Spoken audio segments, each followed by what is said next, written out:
Very, very, very pleased. I thought our kids came out right from the start. We jumped on them just by executing and feeding off of our defense. And that's one of the things that we're stressing all year. I think we'll win a lot of basketball games if we continue to play great defense. And once we play great defense, we kind of feed off of that, and our offense gets generated. But a lot of impressive performances. Dee Dee Griffin, she hit a couple of three-pointers tonight. Bounced back from a game where she didn't score. Ashley Perez was just terrific right from the start, shooting the basketball. Had a little bit more pep in her step. She was battling a nagging injury, probably leading up until the opening day. Got some rest yesterday and came back, looked a lot better tonight on her shot. Jasmine Gwathmey, she didn't have to do a lot tonight, but did a lot of things. But there's a lot of people who really produce for us. But I thought Muff Mickens was phenomenal. She just controls the tempo, gets the ball where it needs to go. We've been working on in a certain aspect where she keeps the ball a little bit longer in her hand so she can direct where the ball is going to go. And she hit a lot of people that way. For the newer generation, they might think that looks like Steve Nash. For us older people, it kind of looks like Curly Neal from the Harlem Globetrotters. But it's just she's been phenomenal, and I was really impressed with what she did. 12 points, 12 assists. And she's going to continue to get better. So they're a lot of fun to watch. I thought we were impressive, holding another opponent, in the 30s. But we're also looking forward to the challenges that lay ahead. What specifically did you like about your defense and being able to force some turnovers and get out in the open court? I think the best thing, I know what Muff's going to bring to the table. I know how she plays defense. I know how Jasmine Gwathmey plays defense. I know how Ashley Perez plays defense. But it's really, for me, it's getting to see the younger players or the kids who didn't play a whole lot last year and how they're going to respond and how they're going to work together as one unit. Very impressed. And we had a couple of instances tonight where we missed a couple of rotations or we allowed them to get really deep inside in the post. But overall, I thought the kids were exactly where they needed to be. Contested a lot of shots and then fed off of that and rebounded and kickstarted our offense. But I just think that's going to be the staple for us. Playing really good defense. We're explosive. We can be an explosive offensive team. But on nights where the ball's not falling, you want to have a main staple, and that's going to be our defense.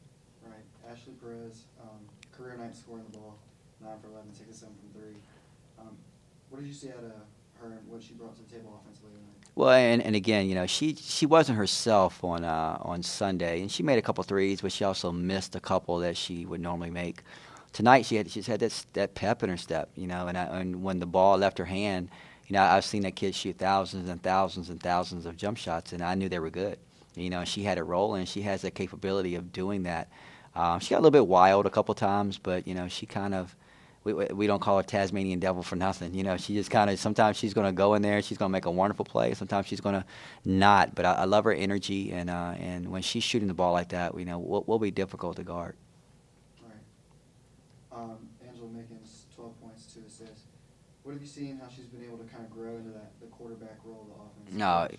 No, yeah, I've said it before, and she's arguably the best point guard that I've had, because she's a consummate point guard and she's looking to make her team better, and in the process she'll get hers. And I've never had a kid that can do it like that and orchestrate where she wants to get the ball. It's phenomenal. It really is. And I'll use a lot of analogies, but it's kind of, you can compare it like a Tom Brady. He knows exactly where he wants to go with it before it happens. And she and I, we meet, we talk every day, and we talk about different plays. And even in practice, after every possession, after everything, she comes up and we talk about what she saw, what she could have seen, what she could have done, and just where she's come from. It's been well documented to where she is now. Coming out of high school, she was one of the top 100 players in the country, and we were fortunate enough to get her. And she struggled a little bit her freshman year, but now she's on pace to become our all-time leading assist person, and she does it in dramatic fashion. They're not just just straight bounce passes, and she'll do a no look. And sometimes I don't really appreciate the pass until I watch it on film. And it just tickles me because I'm a point guard myself, and to watch her progress and how much she's gotten better, it's a lot of fun to watch. And they came out tonight, and And I know that's their style to trap and do whatever. And they tried to trap her one time, and she just dribbled all around them and finally just got a layup. And I just kind of thought to myself that that's going to be a hard thing to do, is to try to trap her and get the ball out of her hands. Right. You touched on it earlier. Dee Griffin, 2 threes, came into the game with only 1 career 3. Is that something she's added to her game that you want to see going forward, or is that just a product of? No, it's definitely something that we saw. Dee has a pretty shot, really pretty shot, And last year she just didn't get enough minutes to get comfortable to be able to do something like that. But even last year we talked about, having certain opportunities and stepping up and knocking it down. And as we went into postseason and we knew that she was going to play a lot more, we talked about her being aggressive and shooting it. And when she has an open look, she shoots it.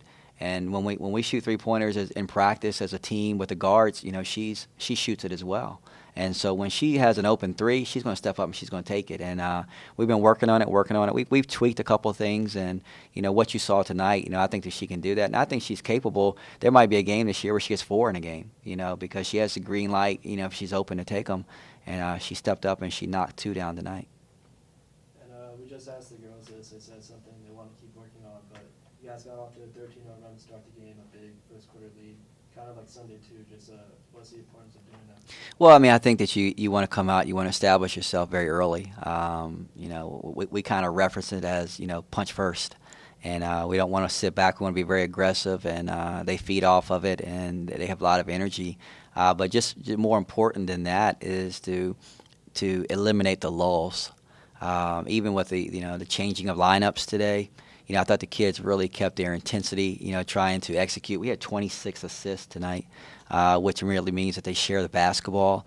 And sometimes they overshare it, but I'd rather have that than them not sharing it. But they're playing great as a unit, and regardless of what unit's out there, and we want to get off to a quick start, in all the quarters, and then really establish ourselves. And I thought they'd done that, every quarter that we played. You look at some of the things. I think Longwood scored 11 points in the last half of their game, and Morgan State scores 10 points in the first half of this game. So that's pretty impressive, the way we've gone out and done that. You guys got head out to UCLA Friday. Just want to talk about preparation for that, obviously through your game. Yeah, it's going to be It's going to be fun. Corey Close, the head coach out there, she's done a fantastic job of recruiting. The kids are healthy now. They have 2 of the more dynamic guards in the country, Neera Fields. I think she was on the Canadian national team that upset the U.S. team, I think. But she's a tremendous player. Gave us fits last year at 27, I think it was. And then they have a kid, Canada, a little point guard, who might be one of the better point guards in the country. So it's going to be a great matchup with Muff and Canada. Those 2 are the best 2 point guards, 2 of the better 2 point guards in the country. And then we're going out there, and it's going to be nostalgic. We're going to be playing on John Wooden Court. We're going to get to see a lot of the history out there, CLA a little bit, but we understand it's a business trip, and I really think it's going to be a game. It's going to be a matchup of 2 top 25 caliber basketball teams, and with a lot on the line. They're going to play South Carolina on Sunday after our game, so it's a big weekend for them. It's going to be festive, I'm sure. They're going to have a nice crowd. But we have to understand that this is going to be a tremendous challenge and an opportunity for us to get better. And if we can get this win, it's going to be tremendous. But we definitely don't think we're going to sneak up on them. We beat them the last 2 years. I think they definitely know who we are. And they're going to be ready for us. We understand that. But it's going to be a good challenge for our kids to be able to go out there and fight and see what we can do. With so many young pieces, are you happy with the way the schedule's set up, that to come out with 2 50-point-plus wins to be able to get some kids in there? It's not what we really sought after. We'll play anyone. We really will. And it's getting harder and harder to schedule people. You look at the last 3 years. If I'm not mistaken, Devin, we played UCLA last year to open up the season, and the 2 years previous we played University of Virginia. We would love that. But we can't make people play us. And we searched, and we'd even go on the road to try to play games like that, but just no luck. And, so it just so happens that these were the games. We actually got these games later on, and we had to move some things around. But it is what it is. I can't say that this is going to help us as we go on. more than if we had played UVA or UCLA to start with. But it is what it is, and we just have to take it. But we'll play. We love playing the games like the UCLA's and the Virginias and whoever else we can play. That's going to help our status when it comes Selection Sunday time. We try to bolster. We try to do what we can so that we can get the best possible seed. And if people will play us, we'll play those games. Anything else? All right.